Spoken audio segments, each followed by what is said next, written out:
Nos Montes Apalaches, a história começa com um explorador chamado Elias, um homem que dedicou anos a registrar fenômenos estranhos na região e que, naquela noite específica, caminhava sozinho por uma trilha envolta em névoa densa, percebendo que cada passo ecoava como se a floresta aguardasse sua chegada com respiração suspensa.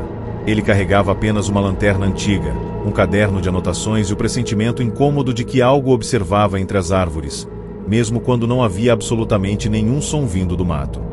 Em determinado ponto, a neblina se abriu como se mãos invisíveis a estivessem separando, revelando uma luz flutuante que pulsava devagar, num movimento quase orgânico que fazia as sombras ao redor balançarem como se estivessem vivas.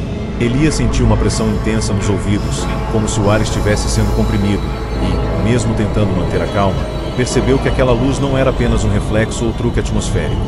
Ela parecia consciente, aproximando-se com uma lentidão inquietante, como se estudasse cada reação dele enquanto a floresta se calava por completo. Elias recuou alguns passos, mas o chão sob seus pés vibrou com uma intensidade crescente, como se algo enterrado profundamente estivesse despertando em resposta à presença daquela luz que, ao aproximar-se, distorcia levemente o espaço ao seu redor, fazendo as árvores parecerem dobradas para dentro de si mesmas.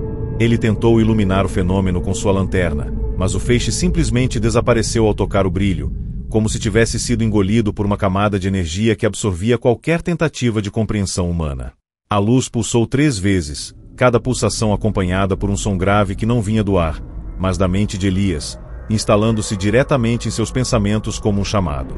Ele anotou tremendo no caderno, escrevendo frases desconexas enquanto sentia o mundo à sua volta perder coerência, o chão inclinando, o horizonte se curvando, e a sensação de que uma força invisível o impulsionava a caminhar para mais perto daquela presença viva que flutuava no centro da trilha, aguardando pacientemente sua aproximação. Quando Elias tentou dar mais um passo para trás, seu corpo simplesmente não respondeu. Era como se músculos, ossos e tendões estivessem presos por fios invisíveis que o mantinham imóvel diante daquela luz que agora aumentava em intensidade, tornando difícil distinguir o contorno das árvores ao redor. Seus olhos lacrimejaram devido ao brilho, mas, mesmo sem conseguir piscar, ele notou algo inquietante. Silhuetas escuras se moviam dentro da luz, figuras humanoides que pareciam atravessar e desaparecer no brilho, como sombras tentando emergir de outra dimensão. O ar ficou gelado, cada respiração saindo como vapor espesso, e o coração de Elias batia tão forte que ele podia senti-lo na garganta, enquanto um zumbido agudo penetrava seus ouvidos e se transformava em sussurros indistintos. Seus dedos formigaram, o corpo inteiro ficou dormente, e, por um instante eterno, ele acreditou que seria puxado para dentro daquela luz viva, tornando-se mais uma sombra perdida na floresta dos Apalaches. Subitamente, a luz disparou para cima como se tivesse sido arrancada por algo invisível, rasgando a névoa e deixando no ar um clarão residual que tremulava como brasas suspensas. Mas o mundo ao redor de Elias não voltou ao normal. A floresta parecia inclinada, como se a gravidade estivesse sendo puxada para diferentes direções ao mesmo tempo, e ele percebeu que seu corpo finalmente havia sido libertado, embora seus movimentos estivessem lentos e pesados, como se estivesse submerso em água profunda. As sombras entre as árvores se moviam em direções erráticas, algumas subindo o tronco, outras escorregando pelo chão, criando a sensação de que o próprio ambiente estava vivo e reagindo ao que havia acontecido. Elias ouviu passos atrás de si, mas, ao se virar, não viu ninguém, apenas marcas no solo que pareciam pegadas humanas, mas com dedos longos demais e proporções impossíveis. Ele tentou respirar fundo, mas o ar parecia mais denso, carregado de uma eletricidade que fazia sua pele arrepiar como se estivesse sendo observado por centenas de olhos invisíveis. Mesmo tomado pelo medo, Elias sentiu um impulso inexplicável de seguir adiante, como se algo estivesse gravado em sua mente, orientando-o a caminhar para um ponto específico da trilha onde a neblina cintilava suavemente, como se luzes ocultas estivessem por trás dela. À medida que avançava, sons graves ecoavam ao longe, lembrando tambores subterrâneos, e a vegetação parecia abrir caminho sozinha, galhos se afastando com movimentos suaves, como se recebessem sua passagem. Cada passo que ele dava tornava o ar mais frio, e uma sensação de magnetismo puxava seu peito, quase como se seu coração fosse uma bússola orientada para alguma força que não pertencia ao mundo natural. Quando chegou ao centro da clareira, percebeu marcas circulares queimadas no solo, como se algo gigantesco tivesse pousado ali, deixando padrões que pulsavam com luz fraca. Os sussurros retornaram, desta vez mais claros, como vozes múltiplas chamando seu nome, repetindo em ritmos diferentes, criando a sensação de que o tempo não funcionava corretamente naquele lugar. Ao tocar o centro das marcas, a luz explodiu mais uma vez não no céu, mas sob o solo, como se viesse debaixo da terra, e Elias sentiu seu corpo ser puxado com força brutal, suas pernas cedendo enquanto a gravidade parecia inverter-se completamente. A clareira inteira tremia, árvores dobrando como se estivessem feitas de tecido, e a neblina subia em espirais que acompanhavam o brilho crescente sob seus pés. Elias tentou gritar, mas nenhum som saiu, apenas sentiu a pele vibrar, como se estivesse sendo esticada e comprimida ao mesmo tempo. Em um último instante de consciência, viu novamente as silhuetas humanoides surgirem na luz, estendendo braços longos em sua direção, como se o recebessem. Então, tudo se apagou. Na manhã seguinte, voluntários encontraram apenas o caderno de Elias no centro da clareira, suas páginas queimadas nas bordas e a última frase escrita em letras tremidas: "Eles finalmente me encontraram."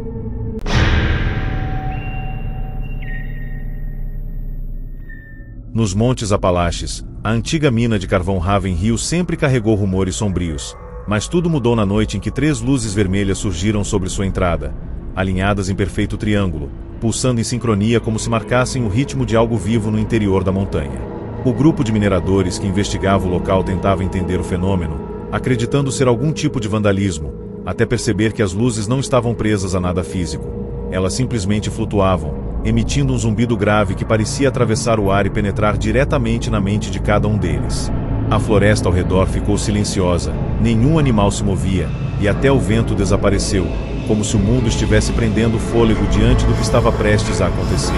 Quando a primeira pulsação ecoou, a terra tremeu levemente, fazendo cascalhos vibrarem e rolarem pela encosta, enquanto o triângulo luminoso parecia observá-los, mudando sua intensidade sempre que alguém dava um passo adiante. A sensação de estar sendo avaliado deixou todos inquietos, mas a curiosidade ou algo muito maior os empurrou para dentro do túnel escuro da mina abandonada. À medida que avançavam, cada luz do triângulo os acompanhava lentamente, mantendo a mesma distância, como se fossem lanternas movidas por mãos invisíveis que observavam cada gesto, cada respiração nervosa, cada batida acelerada de seus corações. O túnel se estreitava, as paredes pareciam pulsar com uma vibração quase orgânica, e o zumbido se intensificava até se transformar em algo parecido com vozes distantes, porém sem qualquer palavra reconhecível, como se a mina estivesse tentando se comunicar diretamente com o subconsciente deles. O mais velho do grupo, Harold, foi o primeiro a colocar a mão na parede para se apoiar, mas recuou imediatamente ao sentir que a rocha estava quente demais, como se tivesse sido aquecida internamente por uma chama invisível. O triângulo de luzes piscou em sequência a luz da esquerda, da direita, e depois a superior e, no mesmo instante, todos sentiram uma pontada aguda na base da cabeça, um estalo mental que os fez cambalear. A sensação não era de dor comum, mas de algo tentando entrar, forçar uma brecha dentro de suas mentes, mexendo em lembranças que nenhum deles jamais revisitaria voluntariamente. Logo adiante, a mina se abriu em uma câmara maior, onde o teto parecia muito mais alto do que deveria, como se as paredes tivessem sido escavadas não por homens, mas por algo gigantesco e metódico, deixando marcas curvas que lembravam arranhões feitos por garras imensas. No centro da caverna havia uma fenda profunda, de onde surgia um vento gelado que não fazia sentido, considerando que eles estavam centenas de metros adentro da montanha. As 3 luzes vermelhas flutuaram até a borda da fenda e pararam, piscando juntas como se tivessem encontrado o que buscavam. Então a escuridão no interior da fenda começou a se mover, primeiro como uma sombra líquida e depois como uma massa densa que subia lentamente, assumindo formas humanoides que se contorciam como se estivessem presas a fios invisíveis. Cada figura esticava braços longos, como se tentasse alcançar a superfície, e, conforme emergiam, suas silhuetas eram iluminadas pelo vermelho das luzes, revelando rostos sem feições, apenas superfícies lisas que refletiam a luz como metal polido. Os mineradores tentaram recuar, mas a caverna inteira começou a girar de forma quase imperceptível, como se o espaço estivesse sendo torcido por alguma força incompreensível que emanava da fenda e das figuras que continuavam a subir. O chão tremeu, a poeira se ergueu, e uma vibração grave percorreu o ambiente, fazendo a sensação do tempo escorrer como água entre os dedos. Segundos ficavam longos demais, enquanto minutos sumiam como se nunca tivessem existido. O triângulo de luzes desceu até quase tocar o chão e, ao fazê-lo, lançou um clarão vermelho intenso que atravessou os corpos dos mineradores, fazendo-os tremer violentamente, como se estivessem sendo sincronizados com algum tipo de frequência desconhecida. As figuras sem rosto pararam de subir, congelando-se em posições curvadas, mas, mesmo imóveis, seus corpos pulsavam como se respirassem. As paredes da mina começaram a emitir ruídos metálicos, rangidos e estalos que soavam como gritos abafados, criando a sensação de que a montanha inteira estava viva e com fome. Harold, tremendo e incapaz de raciocinar plenamente, sentiu um impulso irresistível de caminhar até a borda da fenda, como se algo chamasse pelo nome em um idioma que não era falado, mas inserido diretamente em sua mente. Cada passo parecia guiado por uma força externa, e, mesmo ouvindo os gritos desesperados de seus companheiros pedindo para que parasse, ele continuava avançando como se estivesse em transe. A luz superior do triângulo aproximou-se dele, pairando sobre sua cabeça como uma lâmpada de interrogatório, e seu brilho pulsou em forma de ondas que atravessaram seu corpo. As figuras sem rosto inclinaram-se levemente na direção dele, como se reconhecessem algo familiar. Harold se ajoelhou perto da fenda, abriu a boca para falar algo, mas nenhum som saiu. Apenas um vapor escuro escapou de sua garganta, dissolvendo-se no ar como fumaça viva. Os outros mineradores tentaram segurá-lo, mas foram repelidos por um choque invisível que os lançou ao chão, deixando suas visões turvas e seus corpos fracos. De repente, o triângulo de luzes brilhou tão intensamente que a caverna inteira foi inundada por um clarão vermelho que apagou todas as sombras e fez os mineradores cobrirem os olhos. Embora isso não impedisse a luz de atravessar suas pálpebras e queimar suas retinas com imagens que nunca conseguiriam esquecer. Quando o clarão cessou, o silêncio tomou a mina. O vento parou, a escuridão da fenda voltou ao normal, e as figuras humanoides haviam desaparecido completamente. Harold também não estava mais lá. No chão, onde ele se ajoelhara, havia apenas marcas profundas, queimadas na rocha, formando padrões geométricos impossíveis que pareciam se mover quando observados por tempo demais. Os mineradores fugiram apavorados e, ao saírem da mina, notaram que o céu do lado de fora estava mais escuro do que deveria, como se a luz tivesse sido drenada do mundo por alguns segundos. Harold nunca foi encontrado, e os padrões na rocha continuam crescendo até hoje, expandindo-se milímetro por milímetro, como se a mina inteira estivesse apenas esperando o momento certo para abrir novamente aquilo que um dia tentou escapar.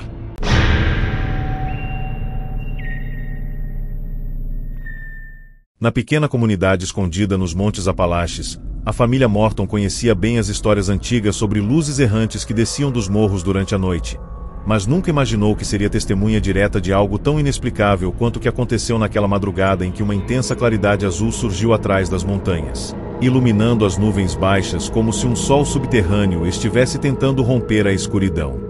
A casa deles, uma cabana de madeira antiga com janelas estreitas, tremeu levemente quando o feixe atravessou a floresta e tocou as paredes externas com um brilho frio e silencioso, fazendo cada objeto vibrar como se tivesse vida própria. A família estava reunida na sala quando o clarão atravessou a janela sem quebrar o vidro, espalhando-se como uma névoa luminosa que se infiltrava nos cantos, envolvendo tudo com uma aura quase líquida. O ar ficou denso, difícil de respirar, e todos sentiram o corpo travar ao mesmo tempo, como se seus músculos tivessem sido desligados por uma força invisível que controlava cada reação deles com precisão assustadora.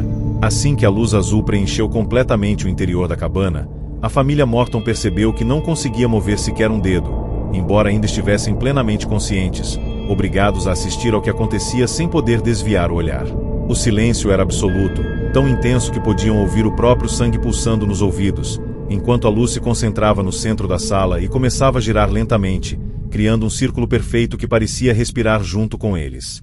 O pai, Arthur, tentou falar, mas sua boca permanecia imóvel, e a sensação de impotência cresceu quando percebeu que sua visão estava sendo guiada, forçada, como se algo estivesse manipulando seus olhos para observarem exatamente o que estava prestes a aparecer dentro daquele vórtice azul.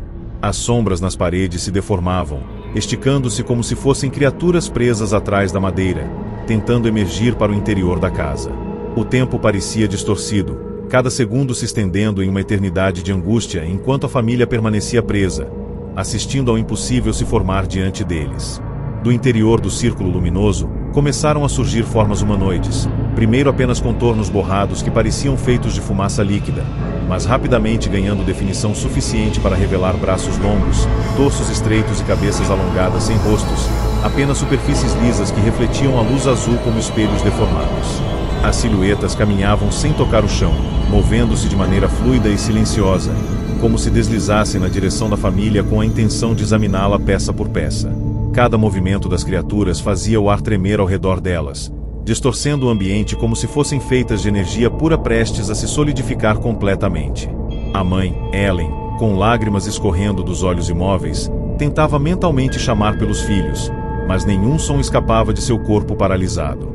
As criaturas se aproximaram tanto que o brilho delas refletiu na pele da família, espalhando padrões ondulantes que pareciam se gravar na superfície da pele, como marcas temporárias deixadas por algo que não podia ser compreendido pela mente humana. Enquanto as criaturas observavam a família imóvel, a luz azul fez um movimento brusco que atravessou todos os objetos da sala, reorganizando-os em padrões geométricos perfeitos, como círculos concêntricos e linhas paralelas que surgiam com precisão milimétrica no piso de madeira. Cadeiras se arrastaram sozinhas, a mesa girou sobre o próprio eixo, e cada pequeno item, desde livros até talheres, foi colocado em posições impossivelmente simétricas, como se a casa inteira estivesse sendo examinada e preparada para algum tipo de ritual incompreensível. A estrutura da cabana pareceu respirar, expandindo-se e contraindo-se como se tivesse ganhado um pulmão invisível, e a madeira gritou com estalos profundos, como se estivesse sendo moldada por mãos gigantescas.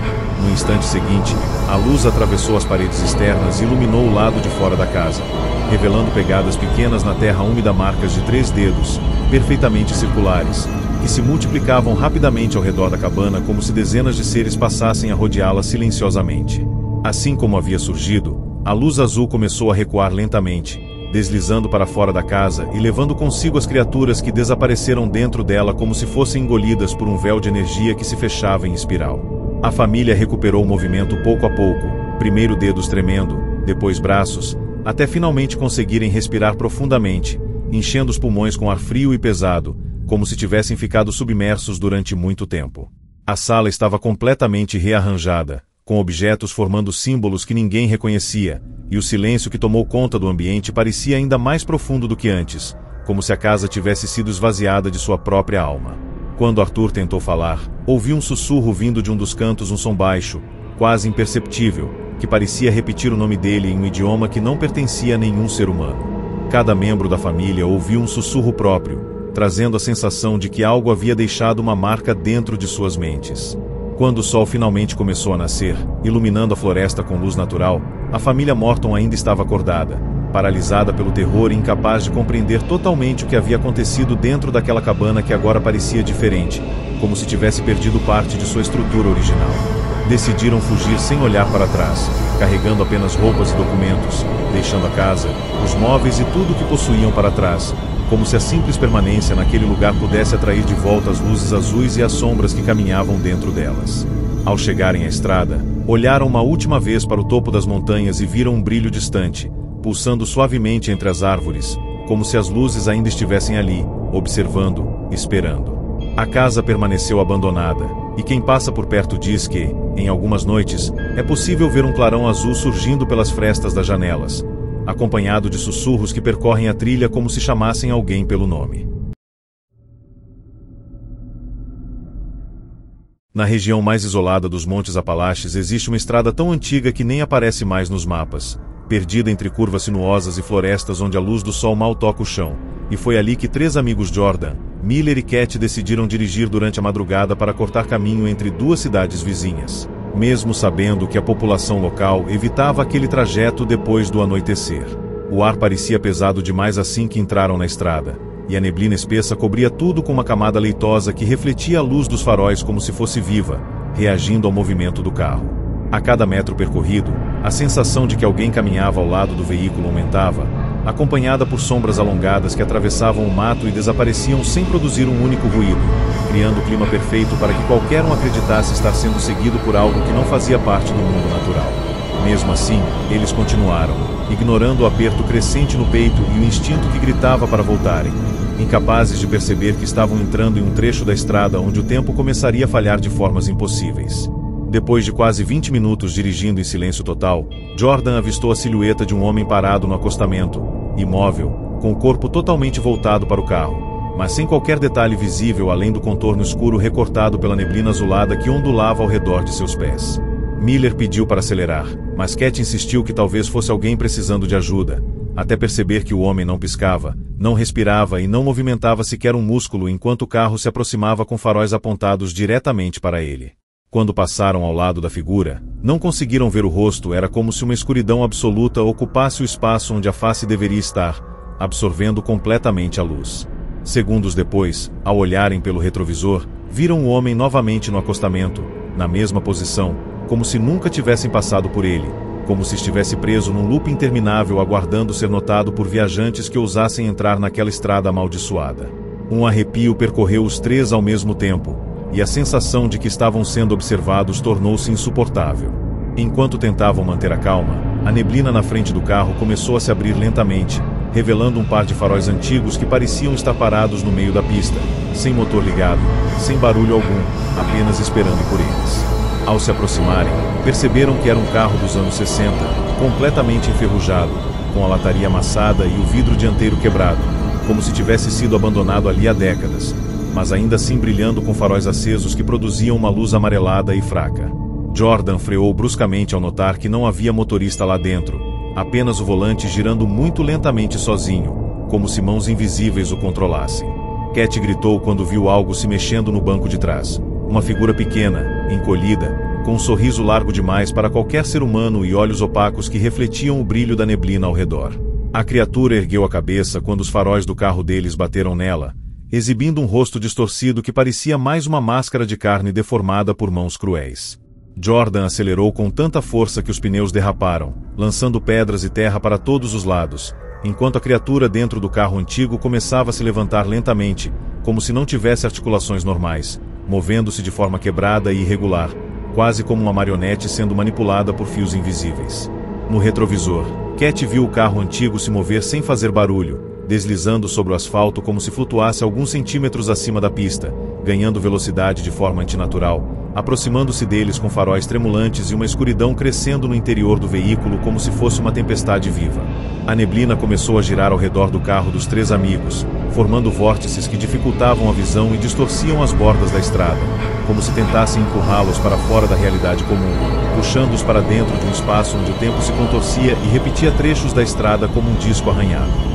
O coração deles disparava, mas o som que dominava o carro era o motor forçando além do limite, lutando para escapar daquela presença impossível. Durante a corrida desesperada, Miller avistou uma placa velha indicando uma estrada lateral que nenhum deles se lembrava de existir ali, mas, sem outra opção, Jordan virou o volante na direção da saída, sentindo imediatamente o carro perder estabilidade, como se as rodas estivessem sobre areia movediça.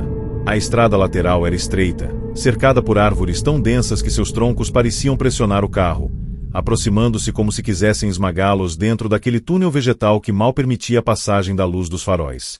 Ao olharem para trás, perceberam que o carro antigo havia parado na entrada da estrada, mas sua silhueta ainda estava visível entre a neblina, e a criatura no banco traseiro observava fixamente na direção deles, sem piscar, como se soubesse que ainda voltaria a encontrá-los. A estrada lateral parecia infinita, um corredor sem fim onde o som parecia morrer antes de alcançar os ouvidos, deixando apenas o eco distante de passos acompanhando o carro, passos que não pertenciam a nenhum animal conhecido.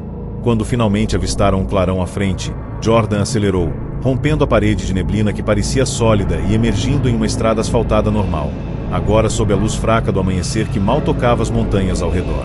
Eles pararam no acostamento, ofegantes, tentando entender como haviam saído daquele labirinto impossível que não constava em nenhum mapa e que desapareceria assim que olhassem para trás. Mas o mais aterrorizante estava por vir. No capô do carro havia marcas profundas, como arranhões feitos por dedos longos demais, deixando um padrão de 3 linhas paralelas que queimavam levemente, como se tivessem sido feitas instantes antes. Mais tarde, descobriram que a estrada lateral nunca existira, e que outros motoristas relatavam ver um carro antigo bloqueando o caminho em noites de neblina, sempre acompanhado de uma figura distorcida no banco de trás. Desde aquela madrugada, os 3 amigos evitam dirigir à noite e às vezes, quando um deles está sozinho, jura ver faróis amarelos aparecendo no retrovisor, seguindo-o silenciosamente até desaparecerem no momento em que ousam olhar fixamente.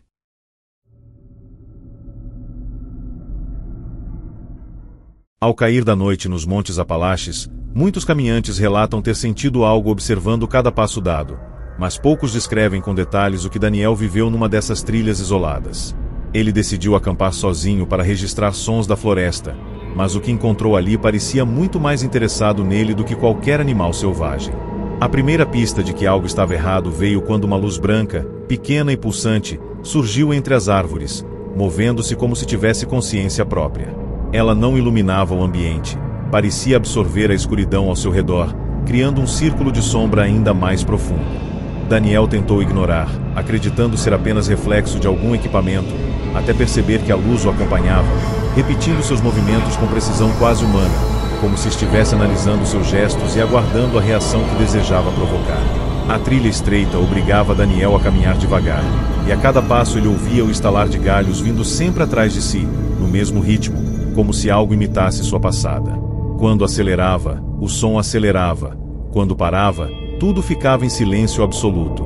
Isso só aumentava quando a luz surgia novamente, agora muito mais próxima, a poucos metros, pairando entre os troncos como se estivesse suspensa por fios invisíveis.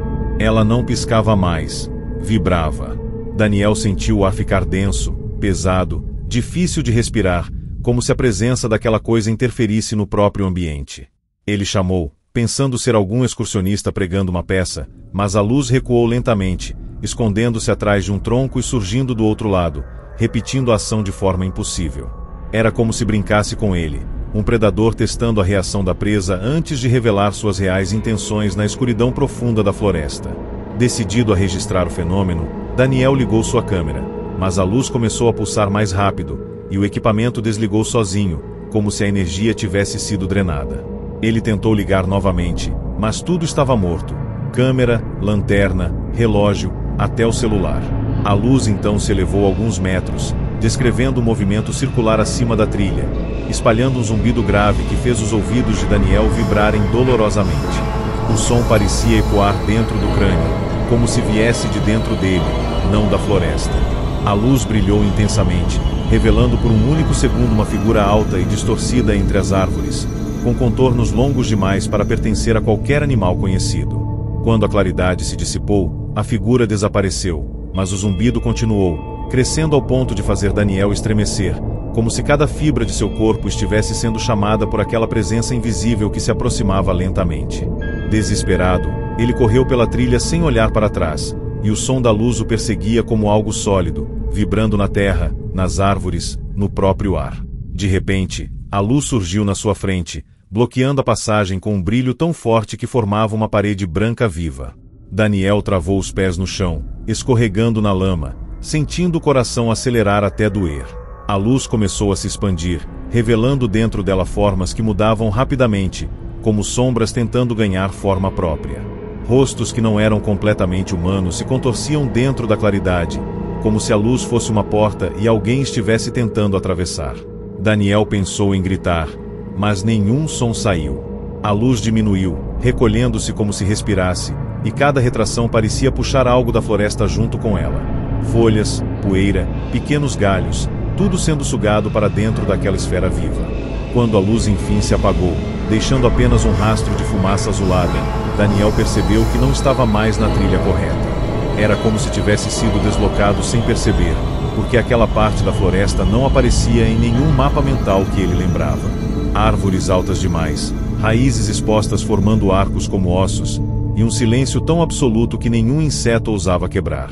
Ele caminhou tentando encontrar qualquer referência, mas a floresta parecia se dobrar sobre si mesma, repetindo padrões, como se estivesse conduzindo Daniel de volta para o ponto de onde tentava fugir.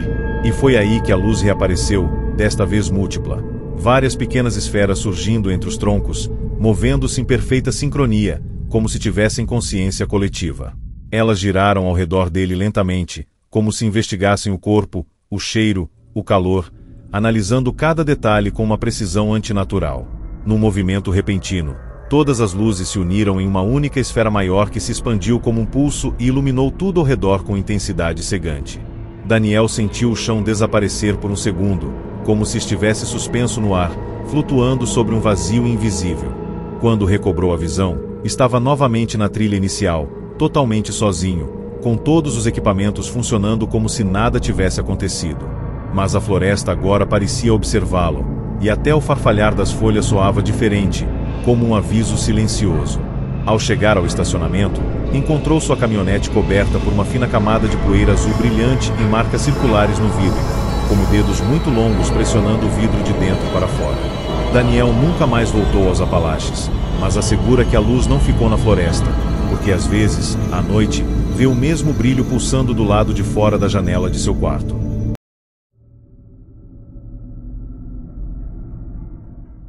Nas regiões mais antigas dos Montes Apalaches existe um trecho tão remoto que nem moradores locais arriscam caminhar após o pôr do sol, e não é por medo de animais selvagens. Eles falam sobre um som que vem das montanhas, um cântico baixo, arrastado, que parece atravessar a floresta mesmo quando o vento está parado. Noah, um músico apaixonado por sons naturais, decidiu gravar o fenômeno para usar em seu novo álbum. Ele não acreditava nas histórias de que o cântico vinha acompanhado de uma luz que se movia como se estivesse procurando alguém. Ao chegar à clareira onde montaria o acampamento, ouviu o primeiro sinal, um tom grave, quase humano, ecoando pelas pedras como se várias vozes distantes cantassem ao mesmo tempo. Noah ligou o gravador, fascinado, sem imaginar que aquele som não estava chamando pela floresta, estava chamando por ele. Quando o sol desapareceu por completo, o cântico ganhou profundidade, tornando-se mais nítido, como se as vozes tivessem se aproximado. Noah sentiu o peito vibrar no mesmo ritmo das notas, como se o som interferisse diretamente em seu corpo. O ar ficou quente, apesar do clima frio da montanha, e a floresta se calou de forma absoluta. De repente, uma luz surgiu entre os rochedos. Não era forte, mas parecia espessa, quase líquida, escorrendo lentamente pelas pedras como um rio branco que descia em direção à clareira. Noah ficou hipnotizado. A luz se movia de acordo com o cântico, pulsando no mesmo ritmo das vozes, como se fosse guiada por elas. Quando ele deu um passo em direção ao fenômeno, a luz parou, inclinando-se para o lado de forma sutil, como uma criatura observando quem ousava se aproximar demais. Noah tentou gravar, mas o som em seu equipamento mudou completamente. Nas caixas de controle, ele ouviu palavras ou algo muito próximo de palavras formadas no mesmo ritmo do cântico. Não eram compreensíveis, mas carregavam uma intenção clara, como se tentassem falar diretamente com sua mente. A luz se ergueu, tomando forma oval, e começou a flutuar acima das pedras com movimentos suaves demais para serem naturais. O cântico se intensificou tanto que Noah sentiu tontura, como se o som estivesse pressionando o interior do cérebro. Os galhos ao redor se retorciam levemente, como se fossem atraídos para o centro da clareira. A gravação captou tudo, o som, os estalos, até a respiração acelerada de Noah. Mas havia algo estranho no áudio, ele escutava sua própria voz chamando por ajuda, mesmo sem ter emitido um único pedido. A luz se aproximou, girando devagar, revelando dentro dela sombras que se moviam como figuras tentando sair de um espaço muito estreito. Noah recuou, mas sentiu o solo vibrar, como se algo subterrâneo despertasse com cada nota cantada pelas montanhas. O cântico ficou agudo e doloroso, fazendo seus olhos lacrimejarem. Ele tentou correr, mas a luz interceptou seu caminho, estendendo uma espécie de braço feito de brilho distorcido que tocou seu ombro levemente, quase com delicadeza. A temperatura caiu instantaneamente, e Noah viu a respiração se condensar no ar. No momento do toque, flashes surgiram diante dele. Imagens rápidas de cavernas profundas, túneis estreitos e sombras arrastando algo pelo chão. O cântico mudou novamente, agora com apenas uma voz, profunda e autoritária, como se tivesse encontrado exatamente o que procurava. A floresta se inclinou ao redor de Noah, como se as árvores dobrassem os troncos para observar o que acontecia. A luz começou a se abrir ao meio, revelando uma fenda luminosa que pulsava com o mesmo ritmo do cântico. Dentro dela, Noah viu silhuetas longas, corpos dobrados de maneira impossível, movendo-se com sincronia perfeita. Eles pareciam chamar por ele, estendendo mãos compridas demais. Noah tentou correr novamente, mas cada vez que dava um passo, a floresta parecia se repetir ao infinito, como se estivesse preso em um loop. A fenda brilhou mais forte, e as sombras dentro dela começaram a se arrastar para fora, deixando marcas no chão como se queimassem a terra.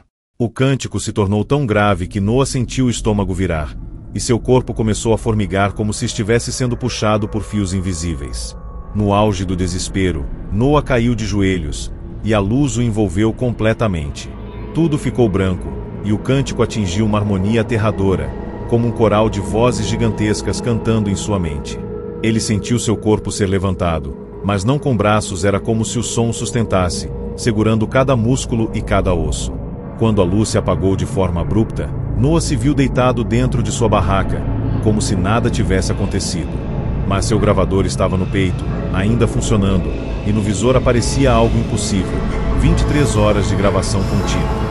Noah havia perdido quase um dia inteiro. Ao voltar para a cidade, mostrou o áudio a especialistas, que não conseguiram explicar o cântico ou as vozes que pareciam chamá-lo pelo nome. Desde então, Noah evita montanhas, mas às vezes, ao deitar, jura ouvir o mesmo cântico vindo de dentro das paredes de sua própria casa.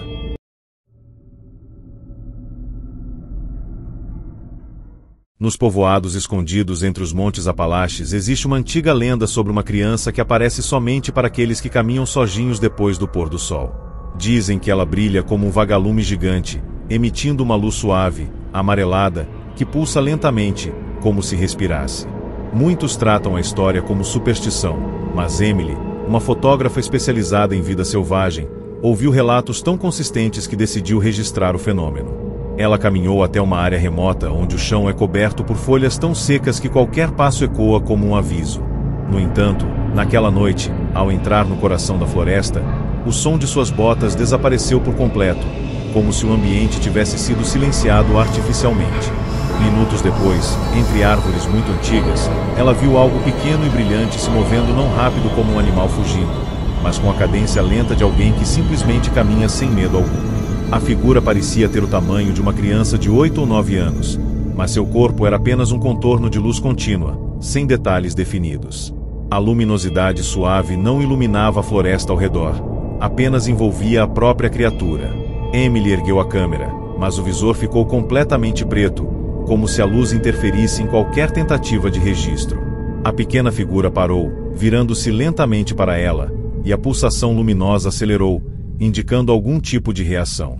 Emily sentiu algo estranho. Não era medo, e sim uma espécie de calma profunda, como se aquela presença estivesse influenciando suas emoções diretamente. A criança de luz esticou o braço, apontando para dentro da mata mais fechada, como se quisesse guiá-la a algum lugar. Emily hesitou, mas a floresta ao seu redor parecia empurrá-la, tornando impossível a ideia de recuar enquanto aquela figura mantinha o olhar fixo nela, esperando. À medida que Emily seguia a figura, percebeu que a floresta mudava sutilmente. Árvores antes alinhadas estavam agora tortas, como se algo as tivesse empurrado com força. A luz da criança aumentava a cada passo, pulsando no ritmo de uma pequena canção que Emily começou a ouvir dentro da mente, não pelos ouvidos. A melodia era simples, quase infantil, como uma música de ninar cantada em língua desconhecida. Em um ponto da trilha, a criatura parou e ergueu as duas mãos, fazendo com que a luz se expandisse ao dobro do tamanho.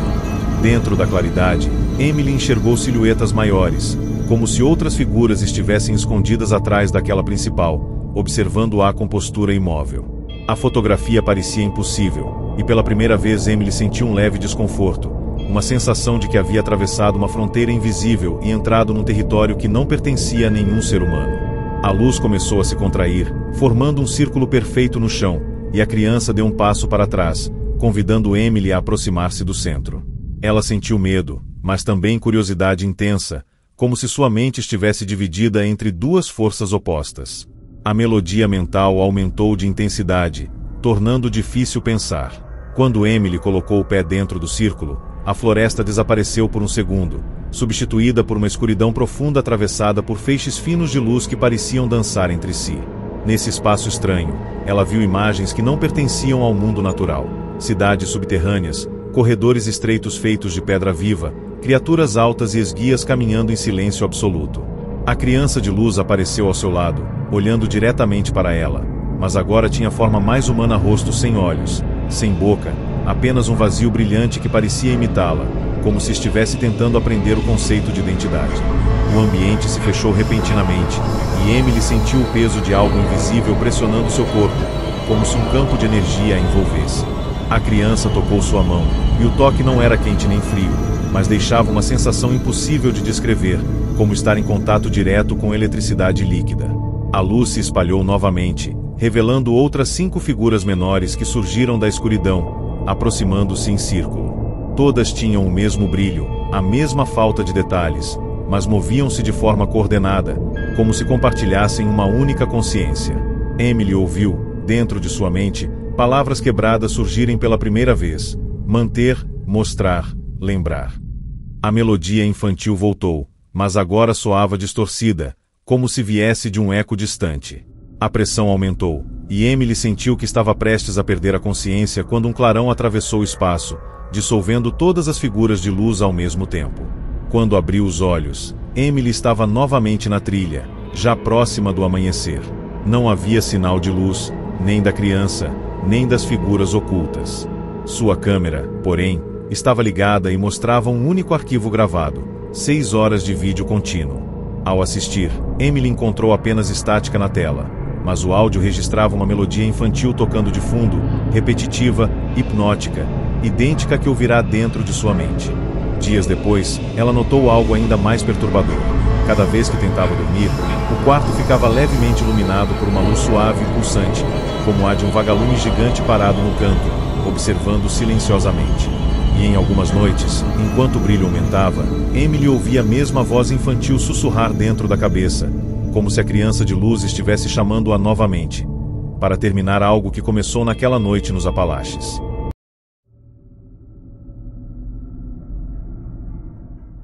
No alto de uma encosta isolada dos Montes Apalaches existe uma cabana abandonada que, segundo relatos, parece respirar durante a madrugada. Moradores afirmam ouvir estalos ritmados, como se as paredes encolhessem e se expandissem de forma lenta e profunda, simulando o ciclo de respiração de um ser vivo. Ethan, um explorador urbano, decidiu investigar o local para gravar um documentário amador. Quando chegou à cabana, percebeu que o ar ao redor era pesado, como se toda a mata segurasse a própria respiração à sua espera. A estrutura era velha, deformada, coberta de musgo e raízes que pareciam dedos tentando puxar a madeira para o chão. No primeiro passo dentro da casa, Ethan ouviu um som baixo, profundo, quase orgânico, vindo das paredes. Era como se o lugar estivesse acordando depois de muito tempo, ciente de que alguém havia finalmente entrado em seu interior depois de tantos anos de silêncio absoluto. O interior da cabana era pior do que qualquer foto antiga mostrava. As paredes tinham marcas estranhas, ondulações que seguiam um padrão semelhante a costelas. O chão estalava de um modo pouco natural, quase como articulações movendo-se sob o peso de Ethan. Ele acendeu a lanterna e percebeu que o ar parecia vibrar, como se houvesse algo pulsando atrás das tábuas. Cada passo seu fazia o ambiente reagir, rangendo no mesmo ritmo, imitando sua movimentação. Quando tentou abrir uma gaveta quebrada, a parede ao lado pareceu expandir levemente, como se observasse sua ação. Ethan começou a ouvir um som ritmado, semelhante a um batimento cardíaco, ecoando por toda a estrutura. Era lento, profundo, constante, e aumentava cada vez que ele se aproximava da parte dos fundos da cabana, onde portas velhas formavam um corredor pequeno e escuro que parecia respirar junto com o resto da casa. Curioso, Ethan entrou no corredor, sentindo o ar tornar-se quente e úmido, como se estivesse caminhando para dentro de um organismo vivo. As tábuas do teto faziam ruídos que lembravam tendões sendo esticados. Quanto mais avançava, mais o batimento cardíaco aumentava, agora parecendo uma vibração profunda que percorria o chão. No fim do corredor havia uma porta baixa, tão deformada que parecia ter sido esmagada para dentro. Ethan pressionou a madeira e, ao abrir, encontrou uma sala completamente diferente das outras. As paredes eram lisas, levemente brilhantes, como se tivessem sido moldadas à mão. No centro, havia uma fenda circular, de onde saía uma luz fraca e avermelhada, pulsando no mesmo ritmo do batimento que tomava toda a estrutura. Ao aproximar-se, Ethan ouviu um som suave, semelhante a um sussurro vindo de dentro da abertura, repetindo palavras que ele não conseguia compreender. Quando colocou a mão próxima à fenda, a luz aumentou, acompanhada de um estalo seco que percorreu todas as paredes. A cabana inteira tremeu, como se uma criatura gigantesca tivesse acordado por completo. A fenda se abriu mais, revelando um espaço interno que parecia se mover lentamente, como carne viva. Ethan recuou, mas a porta atrás dele se fechou com um impacto violento. O batimento cardíaco ficou rápido, irregular, como se o lugar estivesse excitado com sua presença. De repente, algo tocou o tornozelo de Ethan. Era uma raiz grossa que saía da parede, movendo-se como um tentáculo lento, tentando envolver sua perna. Ele chutou, mas mais raízes começaram a se projetar, algumas segurando suas roupas, outras deslizando pelo chão em direção a ele. A fenda no centro brilhou mais forte, revelando silhuetas que se contorciam dentro dela, formas humanas distorcidas, como se estivessem presas em um espaço demasiado apertado. Ethan tentou fugir, mas o chão começou a se curvar sob seus pés, como se estivesse sendo empurrado de baixo. A respiração da cabana ficou mais rápida, o ciclo de expansão e contração aumentando de forma desesperada. As raízes que se moviam atrás dele ganharam velocidade, deslizando pelo chão como serpentes silenciosas. Ele correu para a porta, mas ela estava completamente selada, como se nunca tivesse existido uma abertura ali. A fenda começou a emitir sons altos, gritos distorcidos, como vozes que tentavam atravessar a barreira. A luz avermelhada se intensificou até transformar a sala em um tom sanguíneo. Ethan sentiu o chão vibrar tão forte que suas pernas fraquejaram. A cabana estava se movimentando, literalmente mudando de forma para prendê-lo. As raízes se enrolaram em seu braço e cintura, puxando lentamente em direção à fenda pulsante, que agora se abria cada vez mais, revelando algo que parecia um túnel orgânico. No momento em que Ethan estava prestes a ser puxado para dentro da fenda, um clarão atravessou todo o interior da cabana, e ele desmaiou. Quando acordou, estava no chão da floresta, longe dali, com a cabana intacta à distância, como se nada tivesse acontecido. Mas havia algo errado. O tronco das árvores ao seu redor estava coberto de marcas semelhantes às que vira nas paredes da casa. Em sua pele, marcas finas, como cortes, formavam o mesmo padrão de costelas. Ele tentou se levantar, mas ouviu, ao fundo, o mesmo batimento cardíaco lento e profundo vindo de dentro da cabana, como se o lugar estivesse chamando por ele novamente. Ao retornar para casa, Ethan encontrou em sua mochila algo que não colocará lá, um pedaço de madeira pulsante, quente, respirando, e cada noite, o batimento parece mais forte, como se a casa estivesse se aproximando, tentando recuperar aquilo que acredita ter perdido.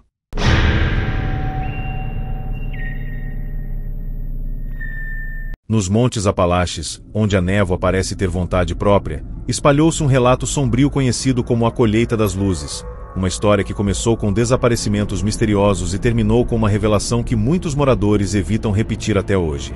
Dizem que, durante o fim do verão, quando o vento quente encontra o ar frio das montanhas, pequenas luzes descem silenciosamente entre as árvores, movendo-se como se buscassem algo específico, acendendo e apagando em intervalos que lembram uma respiração profunda e inquietante.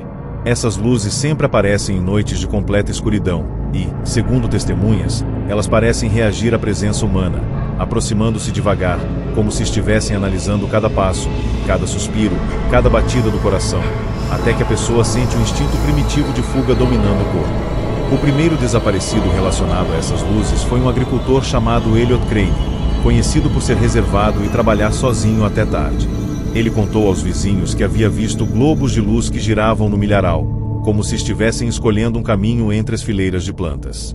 Na noite em que sumiu, ele deixou apenas marcas profundas no solo, arranhões nas paredes do celeiro e seu chapéu abandonado diante de um círculo perfeitamente queimado na terra, tão simétrico que até especialistas não conseguiram explicar. A polícia concluiu que poderia ser algum tipo de ritual ou ataque de animal, mas os moradores sabiam, nenhum animal faz a luz piscar antes de levar alguém. Dias depois, Ellen Ward, que morava perto de uma clareira, relatou ouvir um som semelhante a vidros vibrando no meio da mata. Quando abriu a janela para observar, viu 3 luzes pairando a poucos metros do chão, alinhadas como se formassem um triângulo, girando lentamente no ar. A cada rotação, o ambiente ao redor parecia escurecer mais, como se a floresta estivesse sendo drenada de luz. Ellen recuou apavorada, mas antes que pudesse fechar a janela, uma dessas esferas disparou em sua direção, atravessando a copa das árvores em velocidade impossível. Ela desmaiou ali mesmo, e quando acordou, encontrou marcas brilhantes nas paredes de sua casa, como símbolos que se apagaram minutos depois. O pânico generalizou-se quando as luzes começaram a seguir motoristas na estrada que corta a encosta leste.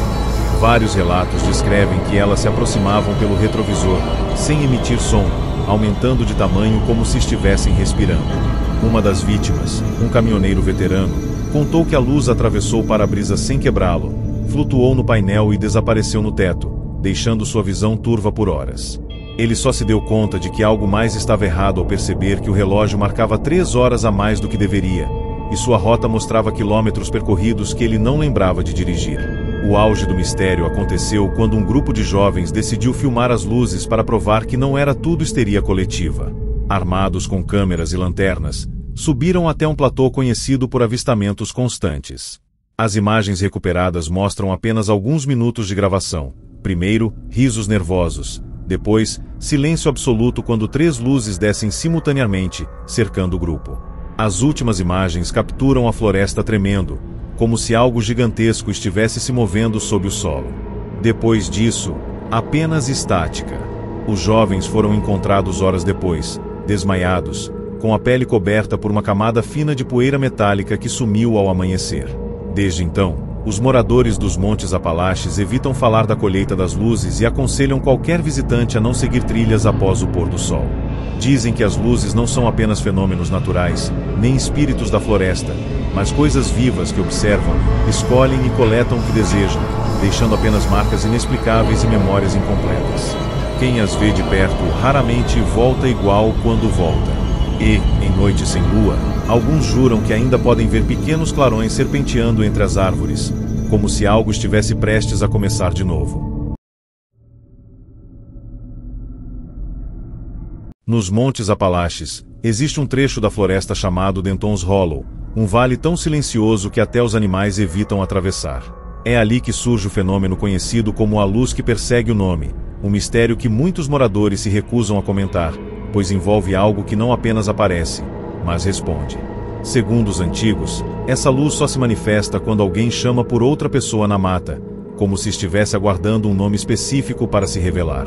Ela começa como um brilho distante, quase confuso com o reflexo da lua, mas conforme o nome é repetido, o brilho se fortalece e se move, aproximando-se lentamente, até ganhar forma e cor um tom dourado que pulsa como um coração inquieto em meio à escuridão. A primeira vez que essa luz foi registrada aconteceu com Jonathan Pierce, um guia das montanhas que conhecia cada trilha como a palma da mão. Ele buscava seu sobrinho perdido, chamando o nome do garoto repetidas vezes. Evan, Evan, responde. Foi nesse momento que ele viu a luz surgir entre 2 rochas altas, movendo-se como se estivesse flutuando sobre um lago invisível. Jonathan acreditou que fosse o menino com uma lanterna, mas quando se aproximou, percebeu que a luz se moldava como uma esfera viva, respondendo cada vez que ele repetia o nome. Ela chegou tão perto que iluminou toda a vegetação ao redor, revelando sombras alongadas que se mexiam na direção contrária ao vento. Jonathan, tomado pelo desespero, seguiu a luz, acreditando que ela o guiaria ao sobrinho. Mas, a cada passo, a floresta parecia mais estreita, como se as árvores se inclinassem para observar. A luz então mudou de comportamento, passando a se afastar lentamente, mas nunca o suficiente para sair de vista. Ela o conduziu para uma parte da montanha que nem os moradores mais antigos reconheciam, um terreno onde o chão estava repleto de pedras perfeitamente redondas e lisas, como se tivessem sido polidas manualmente. Ali, a luz finalmente parou, pulsando de maneira irregular, emitindo pequenas faíscas que batiam nas pedras e desapareciam. Quando Jonathan chamou novamente pelo sobrinho, algo respondeu, mas não foi a luz. Uma voz infantil ecoou atrás dele, repetindo o próprio nome, Eva.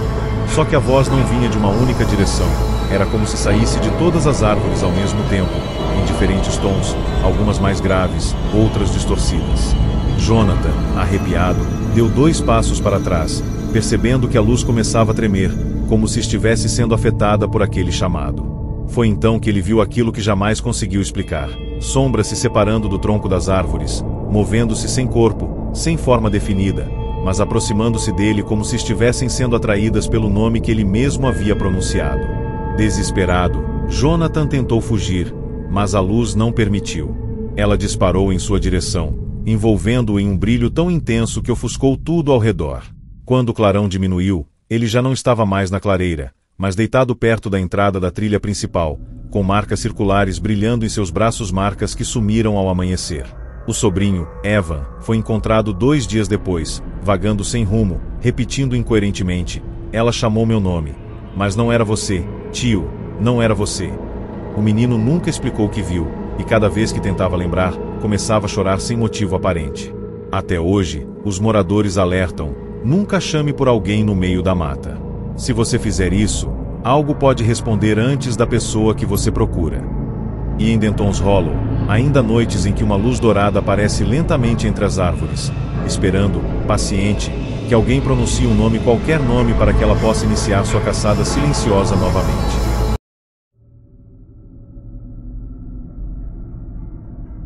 Nos Montes Apalaches, existe um trecho remoto conhecido como Caminho do Lenhador Cinzento, um lugar onde poucos se aventuram depois do anoitecer, pois ali ocorre o fenômeno chamado a luz que aprende, considerado o mais inteligente e perigoso entre todos os relatos da região. Ela não apenas aparece, observa, imita e evolui conforme cada interação humana. Os primeiros registros surgiram quando mineiros aposentados relataram que uma luz prateada os seguia à distância, repetindo exatamente seus movimentos, como se estivesse memorizando cada gesto, cada inclinação de cabeça, cada hesitação nos passos. No início, parecia apenas curiosa, mas, com o passar das semanas, essa luz começou a antecipar seus deslocamentos, posicionando-se onde eles ainda iriam estar, algo impossível para qualquer ser natural conhecido, despertando um medo crescente que se espalhou rapidamente. O caso mais emblemático foi o de Marvin Duolin, um caçador experiente que costumava atravessar o caminho do lenhador para verificar armadilhas durante a noite. Ele notou que, sempre que mudava de direção, a luz surgia alguns metros adiante, como se previsse seus passos. Certo dia, Marvin decidiu testar o fenômeno. Parou de repente, fingindo ouvir algo atrás de si, e logo a luz congelou na escuridão, como se aguardasse a próxima ação. Ele então girou o corpo rápido para a direita e a luz já estava lá, imóvel, brilhando como se soubesse de antemão o movimento que ele pensaria em executar. Foi naquele momento que Marvin percebeu algo ainda mais perturbador. A luz parecia pulsar no mesmo ritmo da sua respiração, como se estivesse sincronizando-se com ele, estudando não apenas seus passos, mas seu corpo por completo. A situação piorou quando moradores começaram a relatar que a luz estava imitando vozes. O primeiro caso ocorreu com uma família que morava perto da fronteira da floresta. A filha, Clara, ouviu o pai chamando seu nome do lado de fora da varanda. Quando abriu a porta, encontrou apenas a luz, brilhando de forma suave, repetindo sua voz com precisão assustadora, pedindo que ela se aproximasse. Clara recuou imediatamente, e a luz, como se percebesse o erro, tentou ajustar o tom, repetindo em outras versões mais semelhantes à voz do pai. A família trancou a casa, e durante toda a madrugada ouviram imitações se tornando cada vez mais perfeitas, até que, antes do amanhecer, a luz desapareceu sem deixar rastros, como se estivesse satisfeita com o que havia aprendido naquela noite. Com o tempo, relatos mais sombrios surgiram. A luz estava começando a reproduzir expressões humanas.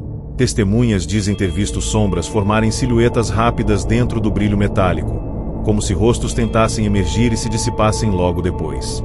Um caminhante afirmou que a luz projetou no solo sua própria sombra, mas com alguns detalhes trocados: braços mais longos, cabeça inclinada de forma estranha, postura torta como se estivesse tentando copiar sua figura, mas ainda não compreendesse completamente como formar um corpo humano convincente.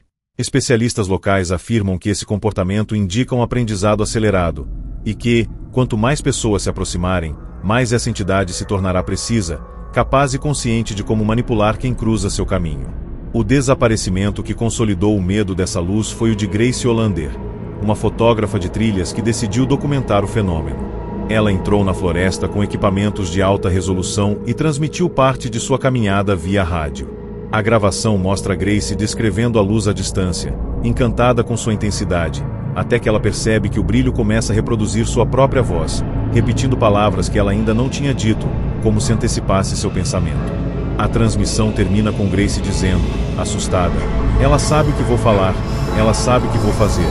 E logo depois o rádio é tomado por um som agudo. Seu equipamento foi encontrado derretido, como se exposto a calor extremo, mas nenhum sinal de seu corpo foi encontrado na região.